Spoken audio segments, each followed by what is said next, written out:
Hi, I'm Kristen McAllister, and welcome to Cerius Leadership. Whether you are growing your business or another area of your life into what you want it to be, I welcome you.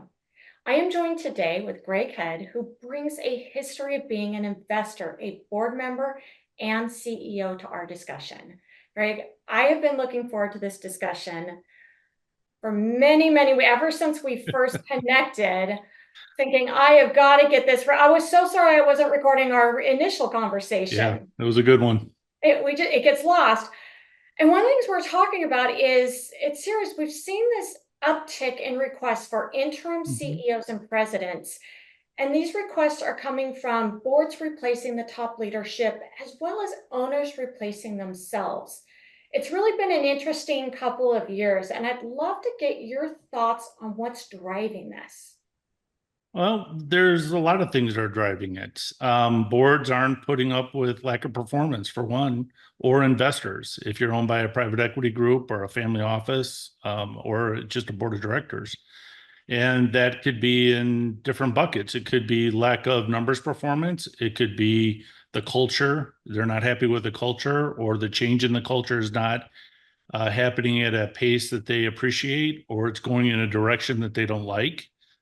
Could be that they're not liking the plan or the misalignment in what they think the plan should be, or it could just be a lack of non-responsiveness. But then again, there's other things. There could be a leadership gap, and they just can't get their arms around it, or they don't understand it, and they don't feel they've lost confidence in the CEO, or the CEO doesn't want to deal with that, so he's stepping out. It could be the company's on the wrong track. They could be experiencing a period of plateauing. It could be that they're stuck. They're not progressing like they want, or they don't know the direction to go. I run into that a lot with CEOs and business owners because it can be very lonely.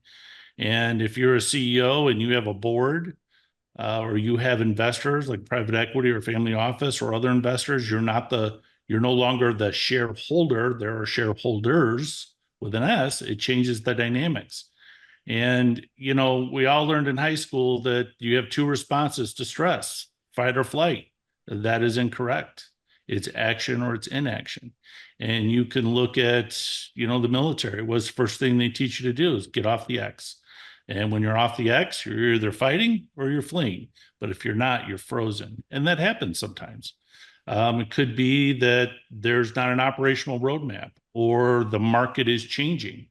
There's a lack of innovation, which I want to touch on a little bit later, because I think that's a big part of what we're talking about, is the lack of innovating and then executing against that innovation and creating a culture of innovation, what that looks like and what that means. Sometimes the board just wants to replace the CEO because, again, like they've been fed up. Sometimes it's the CEO wants to leave, has a different opportunity, doesn't like it. And then sadly, sometimes life happens. A CEO gets sick. I finished an interim CEO role last year that I don't want to get into specifics, but one company wanted to buy a competitor. It was a patriotic, I can't say that word, run company. The dad had two sons and a daughter-in-law, and they wanted to go buy a competitor. They approached an investor who referred them to a private equity firm, said, "We want to buy you, and we're going to execute against your investment thesis. We're going to use those funds to go buy your competitors." And they made three acquisitions, the parent company, the main company, and then two others in very quick succession. We're talking less than 30 days. They had lined up all of the acquisitions. Within 10 days of that, they found out that the dad had a serious illness and he had to step out of the business. I don't even think he's with us today. I think he had passed. So imagine the turmoil from a cultural basis, let alone integration, executing against the plan, just the culture of change. And when they bought those competitors, they pretty much got rid of the management team because they weren't capable of doing what they wanted to do. So that's a private equity firm. I knew one of the gentlemen. Everything I've been doing is word of mouth until I met Cerius. And they just said, "Look, we need an assessment of the leadership. We need someone to step in and execute against our 100-day plan, which is an operational plan. It's an integration plan. But along the way, we need a leadership assessment. Who is there somebody in the family that's ready to step in? And that happens a lot with boards on why they bring an interim CEO or an interim executive. There may be a particular expertise that they need that they're not, that it's a temporary need. Maybe they need to make an acquisition. In this case, it was a transition of an acquisition and to implement those acquisitions, but not necessarily, they don't necessarily see the need for that skill set long term. So they would bring an interim like me along the way. I'm a very curious person.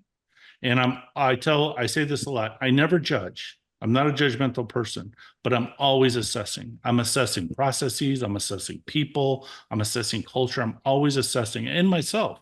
I have to turn that on myself. Am I coming across right? I'm doing it now. How am I coming across on this podcast? But I'm always doing that. That's just and that's being curious and gathering information and data. I'm sorry, go ahead. Yeah, I love that because we talk about what makes an interim executive a really good interim executive and successful is it starts with that curiosity. They're coachable, always looking to learn and Mm-hmm. consistent. They have processes, you do it the same way, and it can be applied to many situations, which I know you just went into a number of them. I want to kind of double click on one that you mentioned, and you brought up innovation. I think that's what we're Mm-hmm. seeing a lot with boards and founder-led organizations, kind of saying we're not happy with where we're at. We're not happy with the status quo. And the last couple of years, we've had, we say, a great economy hides a lot of sins. A lot has been Yep. hidden. Mm-hmm. Things are now coming to light and saying we need a fresh perspective to Mm-hmm. come in, and we may not be completely replacing everyone. We may not be going in a whole different direction, but we need, and we're not sure what we need 6 months from now. But let's bring in an interim CEO. Let's bring in Greg. And you mentioned to assess. So when you're Correct. walking in as an interim CEO, one of the biggest questions we get asked is, it just seems like a lot of change when you're bringing in an interim CEO. That is the top level position. How are you doing that and explaining it to the internal team? And that's interesting you say that because I think one of the misconceptions is about an interim CEO is they're just there to maintain the status quo. Mhm. Well, if you have the personality and the mindset as I do based on my career the last 25 years, that is not me at all. I do not want to maintain. I want to grow. I want to improve. I always say I don't like the word change. I like the word enhance. I want to make it better. And that really is the essence of innovation is curiosity and wanting and the desire to enhance.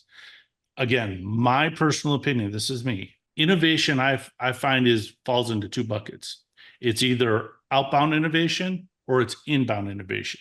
Inbound innovation is looking at your leadership team. Are they the right leadership team? Are they growing in their role? Are they in the right role? And the same thing with your operations, not just your leadership, but your people, the way we're doing things, our processes, how are we leveraging technology? People, and it's true, it's half true that people are your most important resource, but that's only half the truth.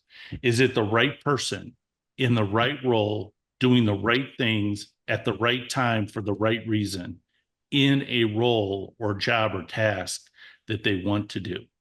How many people do we know?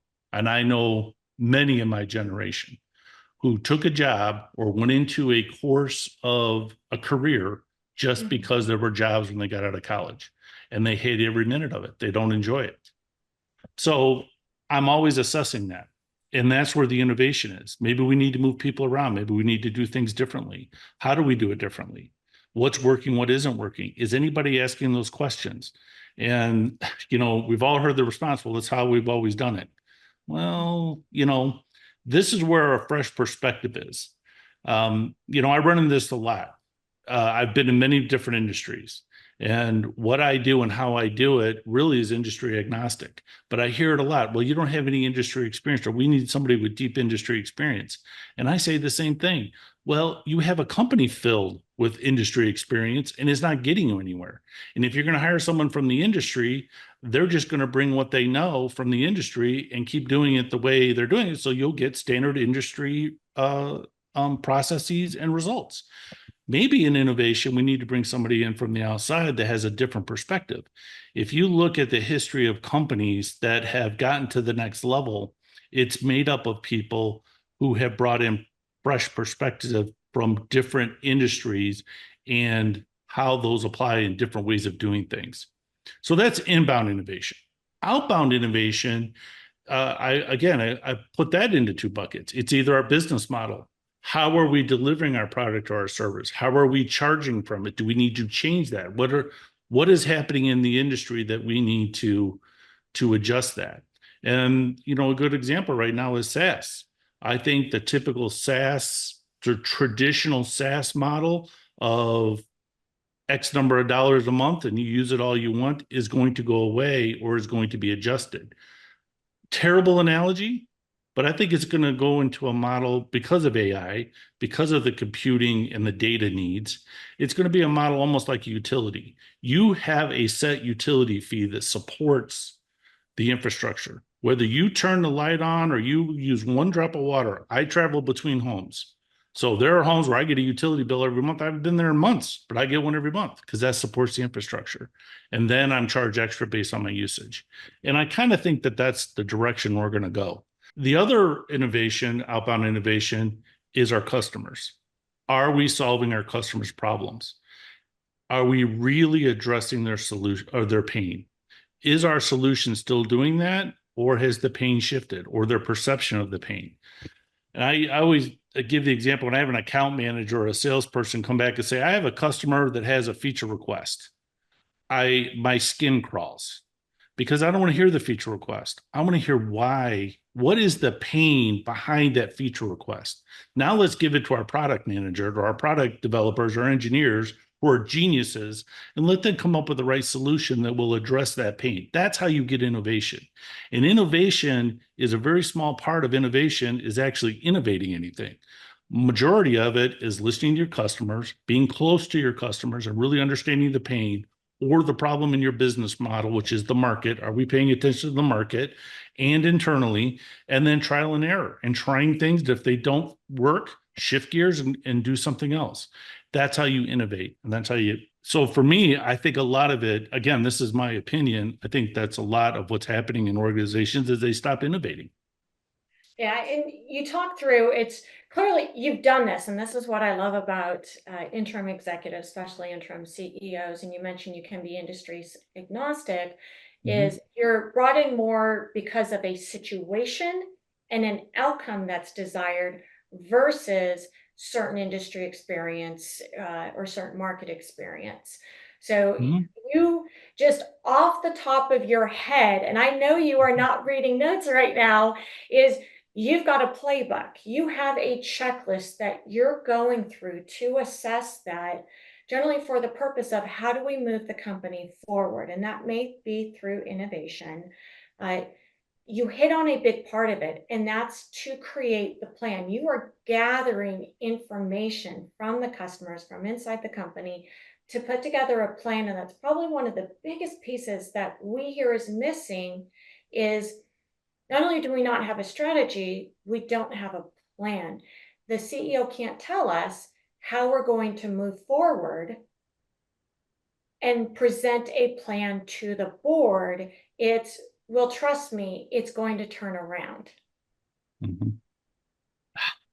I can see you smile because you've been through this story You're before. getting into my secret sauce, my playbook. Um, well, I'm let just gonna me keep digging here, Greg. well let me share this part of there's practical and then there's getting into the weeds of it, right? I Mhm. don't know how else to characterize it. I like to think, I think this is very true, is that I can talk to anybody. My background in my life, I've done some very menial, horrible jobs. And I've been at the, in the executive suite of a Fortune 100 company, and I can do all that. So I feel I can talk to anybody. I can relate to anybody. I can connect to anybody at any economic level, socioeconomic level. It, and I'm very proud of that. What that has given me is the ability to operate at 50,000 feet as a board member, as a board director, privately held companies, nonprofits, or as a CEO, or at the 5 foot level. So so practically, I'm going to circle back to that, but practically one of the first things I'm doing is I'm getting a read on the company. I want to meet with the board or the shareholder or shareholders and find out, okay, where do you think the problem is? What is the problem in your view? I want to get their input. I also want to meet with the CFO and find out if there's any practical liquidity issues or pending liquidity issues in the next 30 to 60 days. Those are immediate. I need to be addressing those. Are we near covenants? Are we looking to violate? How close are we? Because even though your lenders or those that hold your debt are not shareholders, they're very important stakeholders. And I cherish that relationship and I protect them just as strongly as I protect the shareholders, because they are a key part of the success of your business or the potential failure or trouble that you can. So I want to know, are there any liquidity issues? Let's address those. But then I'm getting into, and I'm going to meet with the executives as a group and then one-on-ones as quickly as possible, like the first day. I want to, as a group, I'll be with them quickly on the first day, the first morning, hopefully, and just say, okay, what are we doing right? What are we doing wrong? What is the strategy? What is our vision? What is our plan to execute that strategy, to achieve the vision? And I want to get it all down as quickly as possible. And then I want to meet with as many employees as I can as a group, small group, or one-on-one, because I want to alleviate fear. I read one time that depression was worrying about the past, anxiety was worrying about the future. And if you let anxiety build, it becomes fear. And in a time of change or transition, there's always fear. I have been involved in hundreds of transactions. So I know what that looks like and what that feels like from both sides, as I was the buyer, as I was the seller, as I was an intermediary. So it's important to go, again, we talked about people being one of your most critical resources. I like to meet with them and alleviate their fears and their anxiety before it turns into fears. And sometimes that's all it needs. And if you're in a company that has been struggling or there's some issues going on, your high performers know. Like, you're not hiding anything from the high performer. You need to be talking to them before they decide to take an offer that's on the table or they go pursue another opportunity, because their high performers are critical to your company and your plan and your operation. Let's bring them in and let's chat with them. And if nothing else, just again, to alleviate their concerns so they know that, hey, you have a job. There's not going to be mass layoffs. Everyone's getting a paycheck on Friday. Liquidity issues are fine. We're just, a little period of transition here for whatever reason it is. We will agree on those issues before, or what we're going to say to the team, and alleviate those concerns.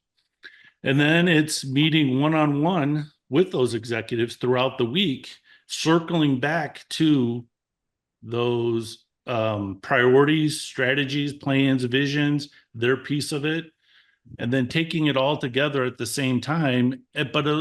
But while I'm doing that, I'm not acting as a consultant. Yes, I'm gathering this data. I'm gathering this information. I'm assessing. I'm meeting with people. I'm using my emotional intelligence and alleviating concerns, and I'm giving them space that they can express their emotions, their concerns, but also their thoughts, and give them the opportunity to share with me what they think should be happening. And that allows me along the way to identify any misalignment within the operations, within the company. And there's little things that you can do to adjust those misalignments as I'm going through, instead of it being like a consulting report after a week or two or a month or 3 months. There's little things that we could do along the way, because I'm a doer, right? I'm going to build. I can operate at 5 feet. So if I see a quick win or low-hanging fruit, I'm addressing it right away. Let's get going on that and see what the effects are. Because again, that's part of innovation. You have to keep trial and error, and we're going to error a lot until we get it right, but we will get it right. And as you're talking through all of this, you're describing what historically may have been the first 90 days of Mhm. executive coming on board. And you're talking about it, no, this is the first 5 days of being Not on board. even.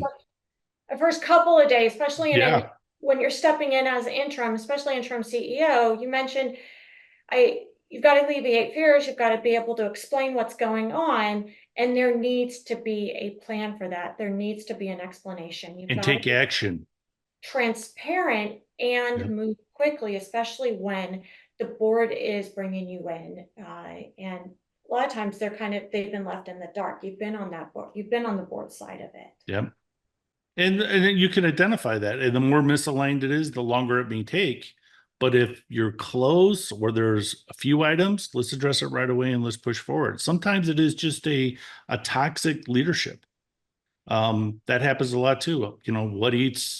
What's each strategy? Culture. What eats culture? Toxic leadership or lack of leadership, or I'll just say lack of leadership. And sometimes just changing that or adjusting that in an interim basis gives the board a chance to really get a true assessment or a more confident assessment of what they're looking for in the next leader. And also gives them room to take the time to hire the right person instead of just running as fast as they can to bring someone on.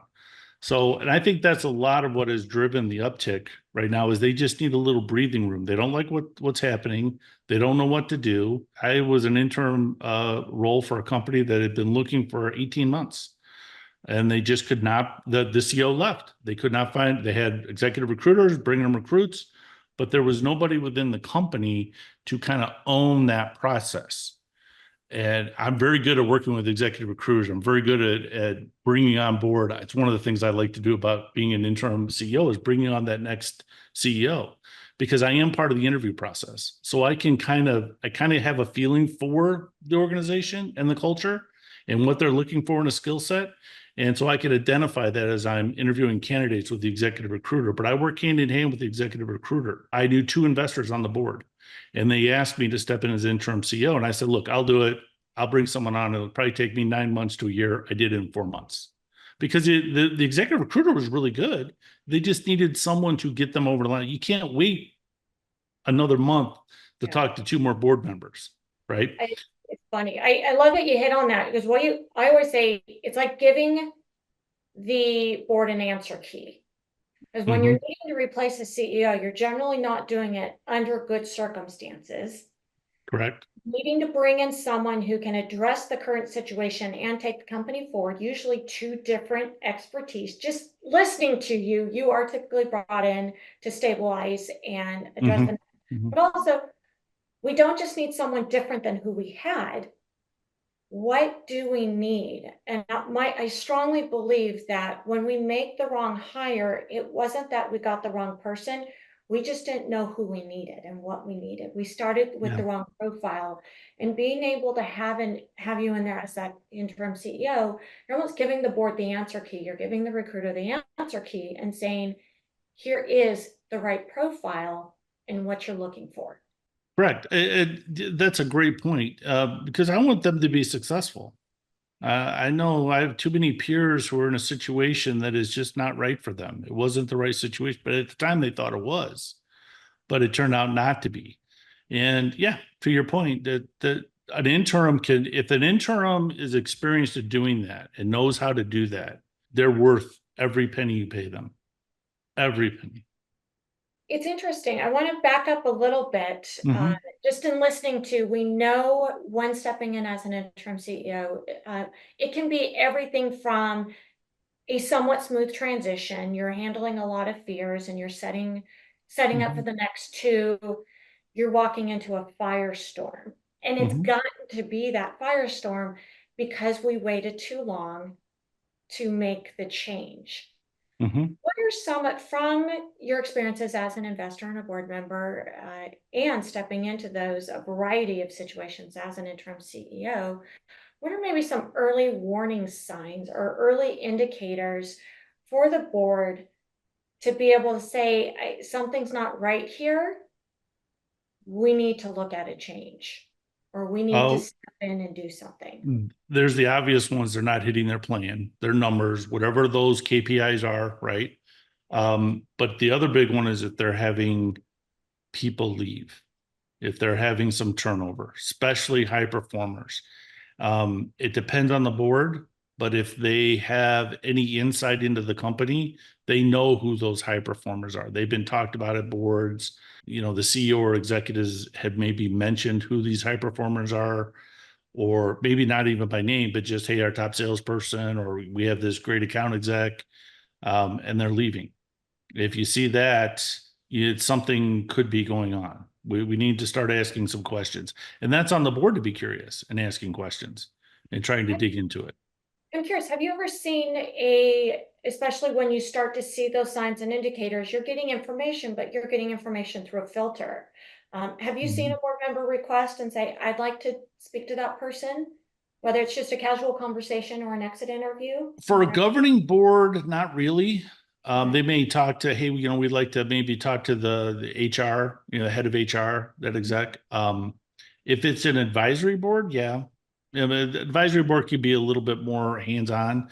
They don't have typically fiduciary responsibility, so they can get I call it their fingers in the pie. They can get their hands dirty. Where in a governing board, it may not be appropriate, and they may be crossing some lines from a liability perspective. D&O insurance, there's governance, there's bylaws or indemnification. We can go into a whole rabbit hole about that and how that affects. So typically not, but they may talk to an executive. Like I said, they may say, hey, we'd like to talk to the head of HR. And it kind of depends on also, I mean, I hate to use word depends, but there's so many different nuances. Is who are executives on the board? How many independent board directors are there? Which I highly recommend independent board directors versus just shareholders, family members, and executives. It needs to be a mix because not all one way. The pendulum can swing both ways. All independent directors. Again, it goes to that information flow. It's different perspectives. And we always talk about diversity, big in diversity, but diversity is not relegated to race, socioeconomic, or sex. It's also different industries, it's different roles, it's different generations. I highly recommended to a board one time that they need to get some younger board members because we were entering in a market or needed to enter in a market that was a 3 generations different from what, or 2 generations different from what, made up the executive team and the board members. We need that perspective. I love it. And we're seeing that a lot in building leadership teams and bringing on management it's diversity of opinion, Mhm. diversity of Yeah. values, Yeah. diversity of perspectives and being able to challenge each other. I'm curious, when you are stepping in Mhm. as interim CEO, sometimes there isn't much of a relationship between the leadership team and the board. There may not have been much communication. How are you setting up that structure so that you mentioned information flow? I can imagine Yeah. sometimes it just isn't there.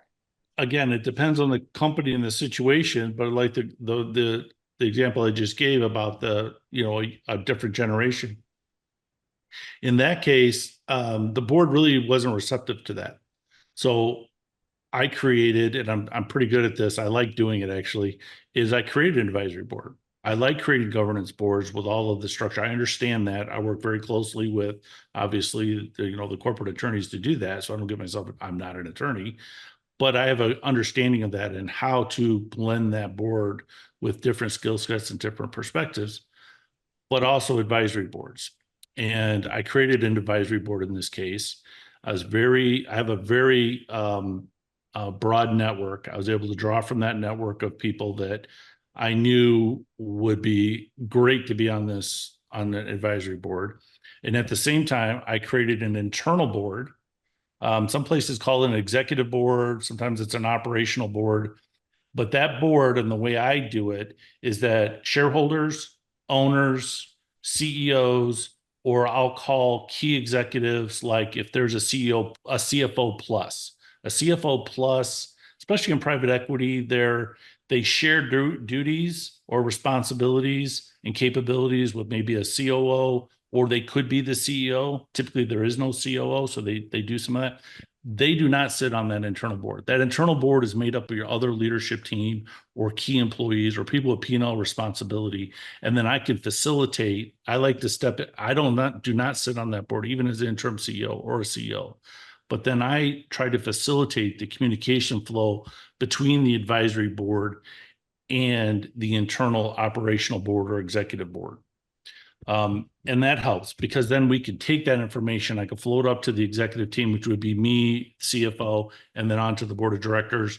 The governing board has access to the advisors, the advisory board. So that's a way of getting a lot of horsepower into a company at a very small, I wouldn't say small, but a very economical financial hurdle versus going out and hiring one of the big consulting firms that's going to be a $3-4 million engagement. And you get a lot of firepower of people who have operational expertise, who know how to do this and have done it. They just didn't read about it in a book. They know how to execute. Those are the kind of people that I like to bring on. And so I've done that. That's how I did it in that respect. And that's something that any CEO could do right now. I'm really into this, the internal board, because there's so many individuals who have just never been asked their opinion, or there isn't a formal way of creating a feedback. I could get on feedback loops, and you just described a quick, easy, down and dirty feedback group where you just created a large consulting company within a small firm. This internal operational board, that's something that any CEO could do and just may not have thought, because they've got their executive committee or they've got their leadership team. Is that a tool that you'd recommend for innovation to speed things I up, pivot? Absolutely, but I disagree that it's easy because it's not easy. As an outsider or as an interim CEO, or if they bring me on to be part of the management team, I've done this for companies not being the interim CEO. The CEO or business owner brought me to help them with this because there's internal politics and there's relationships and there's baggage. And I don't know anything about that. And quite frankly, I don't care about that. I know what I need to do. I have a very clear, everyone has a clean slate. Doesn't matter to me. I'm assessing as we go. And I put all that together, but it's also a time. CEO's got a lot on his plate. CFO's got a lot on his plate. Your board members have a lot on their plate as well. Typically, they have careers. And to bring in somebody like me that can do that in a very quick manner, I'm sitting on a board right now of an investment company where the head investor or the representative of the family said, look, we want to get our board together. We want to do all this. We need 6 months. And then we're going to kick this off. I said, I'll build your board for you, your investment committee. And they said, great. It was done in 2 weeks when we were off and running and looking at acquisition because I know what I'm looking for. And I have the network that I can tap into and bring people on and give them that opportunity. So it's not as easy as it sounds. I make it sound easy, but sometimes it's not as Well, easy. you do. Yeah. Well, I think that goes to really the difference between experience and expertise. Yes. Mm-hmm. Having done it once and experienced once is one thing. Having done it 10, 15, 20 times, you build that expertise and you just know what you're looking for. I always say I can assess a great interim CEO in the first 15 minutes because I've had thousands of those conversations. Yes. That's Yep. why we're here talking today, Greg. So I love it when I hear, no, this is 2 weeks, this isn't 2 months or 4 months, and especially the speed of change that we're needing to adjust to right now, and companies are needing to pivot. They're needing to find new markets. There's any number of things that you can come in from that objective point of view and get to the heart of it quickly because you don't have a horse in the race other than to see the company succeed. Correct. I want to build. I'm a builder. I want to enhance. I want to make things better. That's what drives me. That's why I love interim CEO work. I just do. I enjoy it a lot. because I know I can help. I know I can make an impact, and that's what drives me. Having that experience in that top leadership Mhm. position, both on a full-time basis as well as an interim, what advice would you give CEOs right now who are looking to enhance their company, to grow their company, not just survive, or maybe even they're starting to see it trend down right now? What should they be doing? I would say culture, really looking at your culture from an unbiased perspective. When I mean by bias, we all have biases. I have biases, and I'm always checking my biases. And I'm checking my bias. One of the things I do, and this is what I was trained to do, is check my biases with the opposite hypothesis. The sky is blue. Well, let me prove the sky isn't blue. Well, if I can't prove it's not blue, it's probably blue. And you have to do that with the culture, and building a positive and inclusive culture from different perspective and giving this the space of people to do that aligns with the company's missions and their values, let alone their strategy and their plan. The key to that is driving engagement and employee engagement and talking with your employees, meeting with them in an environment and in a way. Again, this is something I had to work on myself. I came from a generation that, go dig the, I won't drop the F-bomb hole over there because I told you to, and that's why I'm giving you a paycheck for it. Well, culture and our society has changed a little bit. You can't be that authoritarian, dictative owner or CEO anymore. You need to be a leader, and you need to tap in your leadership skills. And a big part of that is your emotional intelligence. And I've had to work on that. And my generation, we're tough. We're whatever. I'm not going to give up. I'm going to succeed, and I'm going to achieve my goals. And I'm very tenacious about that. But how I go about it and how I approach it and how I'm interacting with others as I go is completely different than it was. I have a daughter who's, she's in her late 20s, and I have two teenage boys. And my daughter always jokes that with her brothers is that you have a different dad than I had. And she does. She's right. I was a different dad with her because she scared me to death, right? Because for a lot of different reasons. But I was just a different person then, and it was different raising daughters than sons. I was much better raising daughter than my daughter than I feel I have been with my sons. But yeah, it's just I'm a different dad for them than I was for her. And I think you have to do that as a leader.